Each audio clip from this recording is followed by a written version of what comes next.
¿Qué tal, queridos hermanos de recatólica.alexis Rivero? Suscríbanse, compartan, comenten el video, denle me gusta para que YouTube lo promocione al video a más personas. Vamos a hablar hoy de la infalibilidad papal, fundamento bíblico, dogmático e histórico, ¿verdad? Este es uno de los dogmas más mal comprendidos fuera y a veces dentro de la Iglesia Católica, y ese es el de la infalibilidad papal. A menudo se confunde con la impecabilidad papal, o con una suerte de poder absoluto personal del Papa.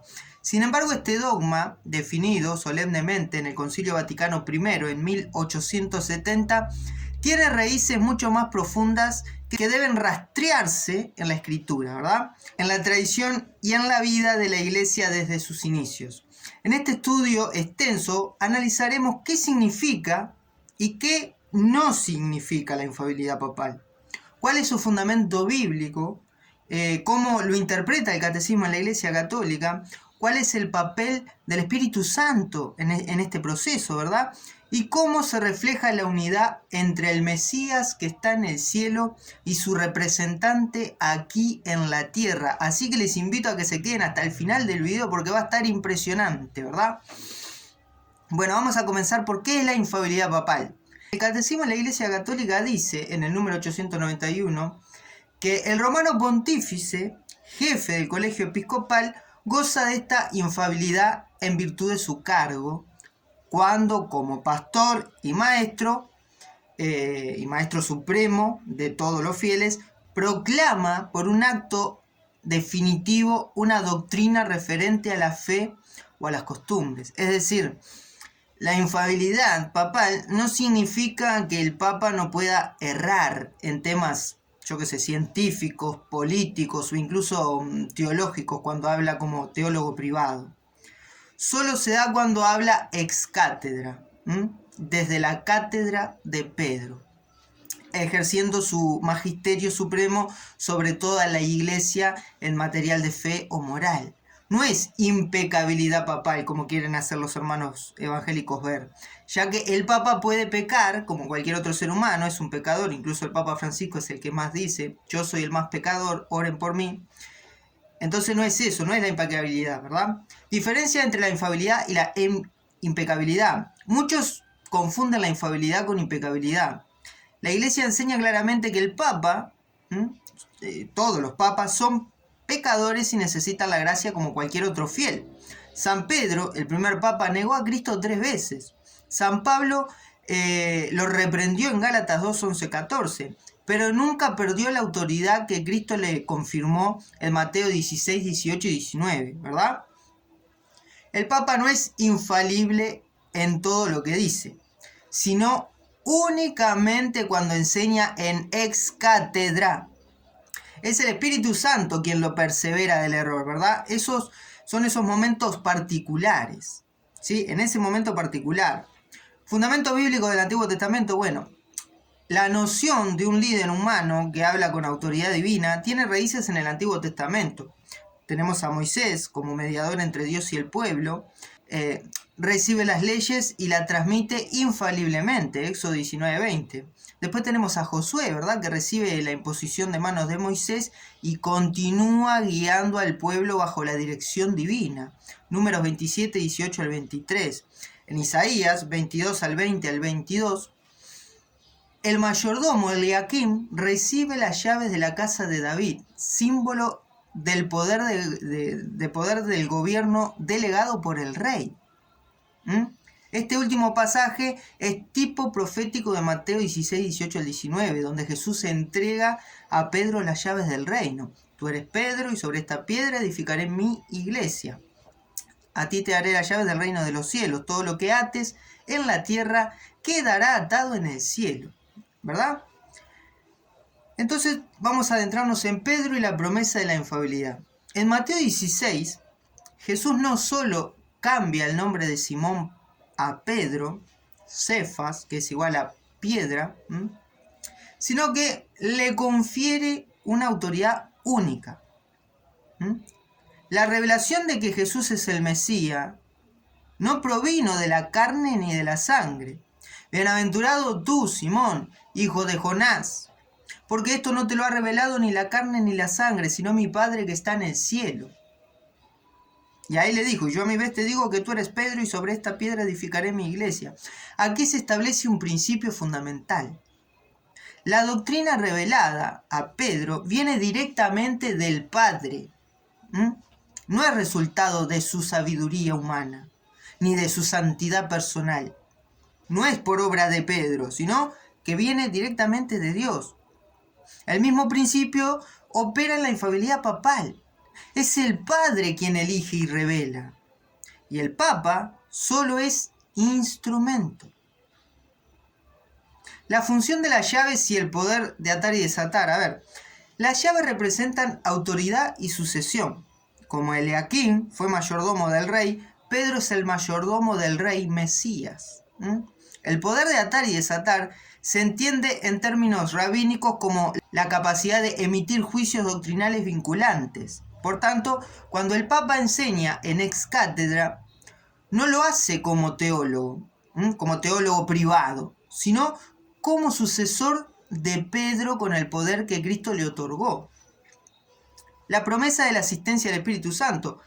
Jesús promete que el Espíritu Santo guiará a los apóstoles.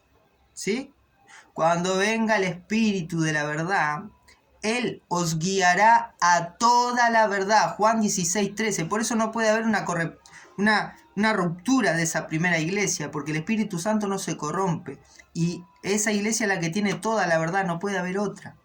Esa promesa no era solo para el primer siglo. La iglesia afirma que el Espíritu Santo sigue guiando a través del magisterio y en especial protege al Papa en sus enseñanzas doctrinal definitiva, lo que significa hablar en ex-cátedra.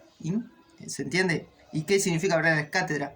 La expresión ex-cátedra significa desde la cátedra, desde la silla de Pedro en este caso. Proviene de la práctica antigua donde un maestro hablaba con autoridad sentado en su cátedra. ¿Se acuerdan cuando dice y Jesús se sentó y comenzó a enseñar? ¿Por qué? Porque sentarse era aquel que tenía la autoridad de enseñar. El Concilio Vaticano I, Constitución Pastor Aternus 1870, define cuando el pontífice romano habla en ex cátedra, goza de la infalibilidad con la que Cristo quiso dotar a su iglesia. Solo 2 declaraciones han sido oficialmente reconocidas como ex cátedra. Después de eso, la Inmaculada Concepción de María, que fue en 1854, y la Asunción de María, que fue en 1950, cuando Uruguay salió por primera vez campeón del mundo. La elección papal y el rol del Espíritu Santo. A ver, el Espíritu Santo guía el cónclave, como lo ha hecho a lo largo de los siglos. Aunque los cardenales se eligen, es Dios quien obra a través de ellos. Por eso San Ambrosio decía, donde está Pedro, allí está la iglesia, y donde está la iglesia, allí no hay muerte, sino vida eterna. Ejemplos históricos de infalibilidad, de la infalibilidad en acción. Bueno, el Concilio de Nicea 325, que definió la divinidad de Cristo contra el arrianismo. También el Concilio de Éfeso, en el año 431, proclamó a María como la Madre de Dios. La Iglesia enfrentó herejías como el monofisismo y el netoranismo y el pelagianismo, y en cada caso el Papa confirmó la fe verdadera. Como Moisés tuvo a los 70 ancianos, número 11 del 16 al 17, lo pueden ver, para compartir el espíritu que estaba en él, así también Pedro tiene a los obispos, pero solo Pedro tiene las llaves, en Mateo 17. Los discípulos escuchan, este es mi Hijo amado, escuchadle a él. Hoy, Cristo sigue hablando a través de su iglesia. En el Apocalipsis 3:7 se dice que Cristo, que tiene la llave de David, esa llave fue entregada simbólicamente a Pedro para actuar como vicario, como su vicario personal. Yo tengo la llave de la casa de David, dice Cristo, y yo a ti te daré la llave del reino de los cielos, le dice a Pedro. Lo proclamó su vicario personal aquí en la tierra. Un don para la unidad y la verdad. Para concluir, la infalibilidad papal no es privilegio humano, sino don divino. Es un don divino. Y Cristo sabía que su iglesia necesitaría una roca firme.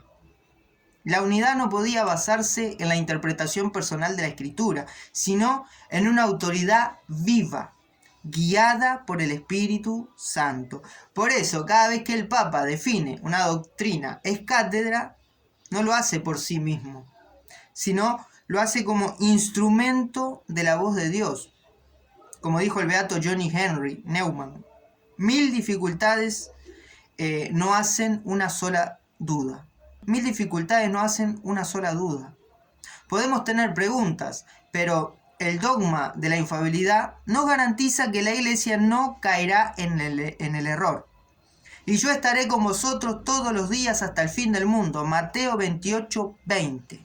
Cristo estará todos los días hasta el fin del mundo con su iglesia.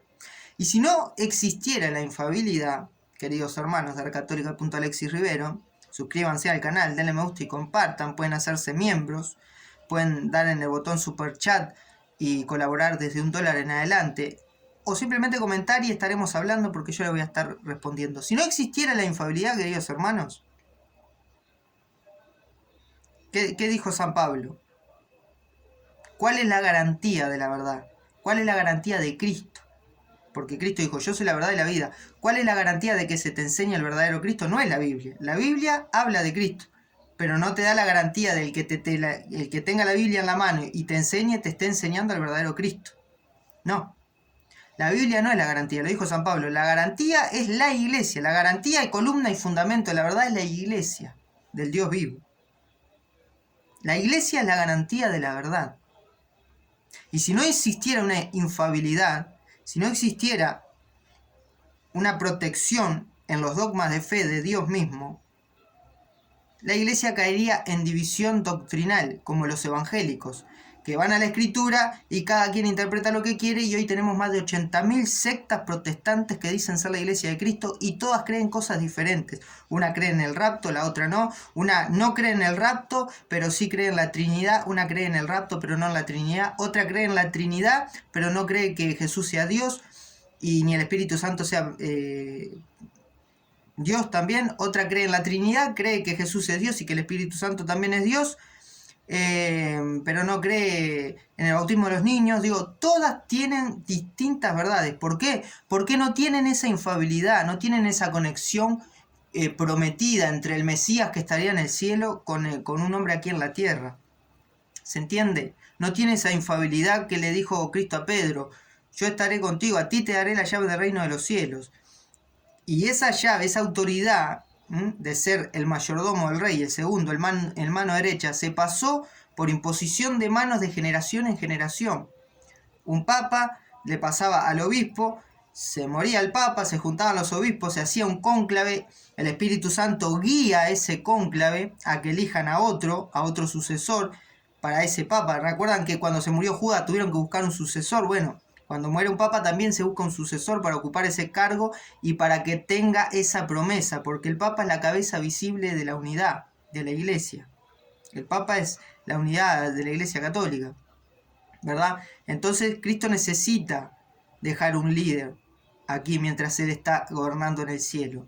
Y cuando se hace la revelación, todos nosotros tenemos que creer, porque si somos creyentes en la infalibilidad de Cristo, cuando el Papa va a dar es cátedra, no cuando el Papa se sienta en una entrevista o cuando le hacen una pregunta en la calle o en la casa o en el Vaticano, no, porque ahí son interpretaciones privadas y él tiene todo el derecho del mundo a equivocarse como cualquier ser humano. Pero Dios solamente interviene cuando es un dogma de fe, cuando se va a declarar un dogma de fe en escátedra, o sea, cuando se va a declarar algo que los católicos tienen que creer sin dudar. Ahí interviene Dios y se lo revela directamente. No interesa si es pecador, si no es santo, no, se lo revela directamente. Por eso Cristo le dijo: bienaventurado eres, Simón, hijo de Jonás, porque esto no te lo ha revelado ni la carne ni la sangre, o sea, ni tu inteligencia, ni tu santidad, ni tu hombría, ni tu valentía, sino mi Padre que está en el cielo. Y eso lo confiamos los católicos y por eso creemos en la infalibilidad papal cuando se trata de fe, moral o doctrina, ¿verdad? Así que suscríbanse al canal si les quedó claro, compartan este video para algunos hermanos separados si tienen. Y recuerden explicarles siempre, no intenten engañar con que el Papa es infalible porque el Papa no peca. No decimos el Papa tiene impecabilidad papal. El Papa es infalible solo cuando da cátedra. No es impecabilidad, es infabilidad. Recuérdenlo, no se dejen engañar. Nos vemos en la próxima Red Católica. Alexis Rivero. Suscríbanse al canal, compartan y comenten. Nos vemos.